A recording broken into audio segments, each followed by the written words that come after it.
Thanks, guys. And I think I could speak for Greg when I say that we are both really excited about this pick of Mack Hollins, a player that both of us really liked on tape. And really, when you talk about Mack Hollins, it's kind of multifold because he can impact the game on offense, was a huge vertical weapon for them, averaged over 22 yards a catch, I believe, throughout his career. I think he had 81 catches in college, and 20 of them were touchdowns. So one out of every 4 catches was a touchdown. Yeah, he's a big play receiver with size, has the ability to go up and attack the football, and also, as a bonus, is an outstanding special teamer, 4-year special teams captain for the Tar Heels.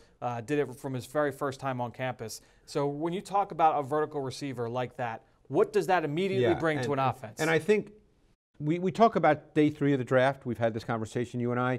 He's a perfect day 3 pick because maybe the production isn't exactly what you want in college. He had some injuries, but the size, speed profile gets you really excited. This kid's about 6'4", he's 220 pounds, and he's a vertical guy. There's not many vertical guys at that height and weight, and that's what gets you excited. Yeah.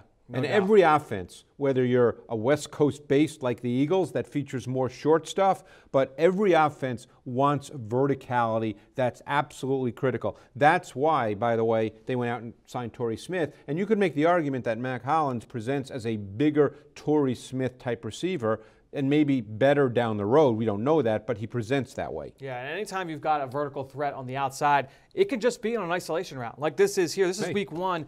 Nelson Aguilar is going to run outside the numbers. Number 1, this is another weapon here for this guy, number 11 in the backfield, Carson Wentz.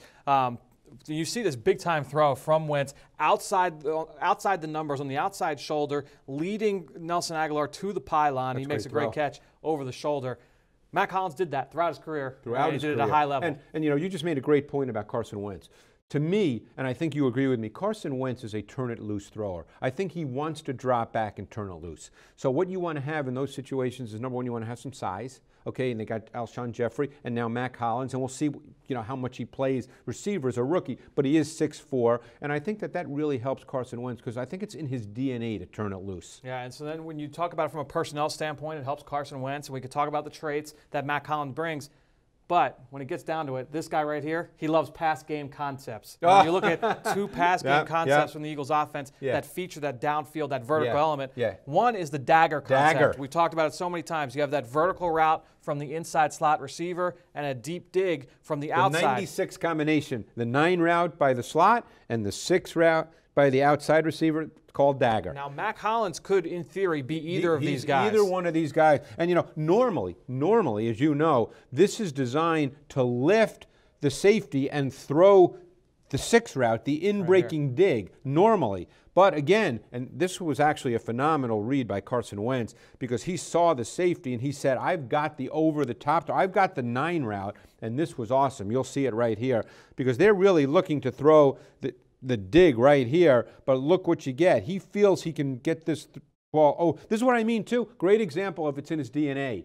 This is not a routine throw. This is not a guy running wide open deep. This is a difficult throw. Yeah, and so really Mack Hollins could be either one of those receivers in that situation. He goes over the top to Jordan Matthews, a 54-yard catch back early in the season against the Washington Redskins. And then what's the most prevalent pass game concept in this Eagles offense? The 3-level stretch. The 3-level stretch. And you're going to see this is Bryce Treggs on the outside. He's going to run deep. You're going to have an intermediate route here from Zach Ertz, and you're going to have a running back in the flat. So all 3 levels, 1, 2, and 3. Dagger and flood. You got to love it. Dagger and flood. So now what you've got, again, is that ability to stretch the field. And Mack Hollins had a lot of big plays out of the same exact concept during his time in North Carolina. And this is what speed brings. You know, you see right here, Treggs runs by. That's what Mack Hollins can do. And that 6'4", you can't lose sight of the fact that a guy 6'4", that changes the dynamic of the vertical element of the game. Had a chance to sit down with him a little bit at the Combine during his press conference. A really bright Purdy's a great kid. Yeah, he's a great kid, a great special teamer. He's got size, he's got speed. Mack Hollins is a guy we're both really excited about in this Eagles offense.